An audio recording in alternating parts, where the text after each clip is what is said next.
The U.S. Army Corps of Engineers just completed its final proposal of the Coastal Texas Study, a plan to reduce risks to people and property from storms. The plan is often nicknamed the Ike Dike since it started after Hurricane Ike devastated the Texas coast in 2008. The next step is approval from Congress, then finding funds to support this idea. The feds will only cover 65% of the $29 billion price tag. Maggie Glenn explores what Texans would get for their money if the project moves forward.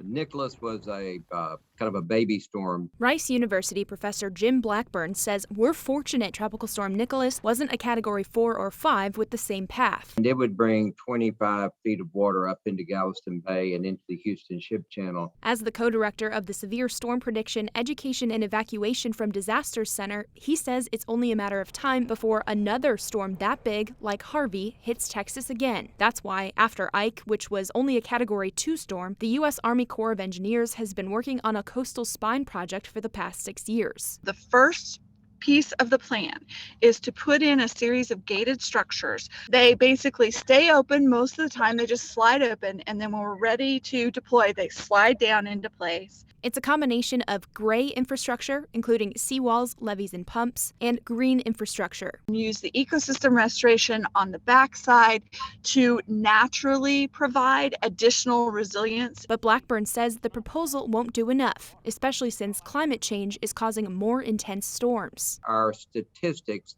have not caught up with the reality of climate change. And so the Corps of Engineers considers categories 4 and 5 storms too rare to actually fall within their standard benefit cost analysis format. And this coastal spine will protect us against a Category 1 or 2 storm, but doesn't really do a lot against a Category 4 or 5 storm. But the Army Corps of Engineers says it has to weigh the return on investment to protect a quarter of the state's population. Even in the event of a large storm, it may not reduce all of the risk, but it's doing a really good job of bringing that risk way down. Maggie Glenn for State of Texas.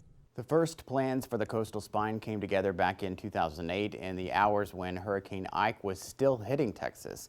Our Maggie Glenn had a one-on-one interview with the man who came up with the first sketch of the Ike Dike. She joins us now with a closer look. Josh, I spoke with Dr. Bill Merrill, a professor at Texas A&M Galveston. He told me he made his first sketch of the plan while he was sheltering at his home during Hurricane Ike. I remember looked at my wife and said, the Dutch wouldn't have put up with this. So the Dutch have protection. And I had seen that protection years earlier in another project I had with the Dutch, but it wasn't a storm surge project. But then I was stuck up there for a couple of days. So I kind of sketched out what I thought the Dutch would do to alleviate the type of flooding that we saw with Ike, which actually came from the bay, not from the Gulf.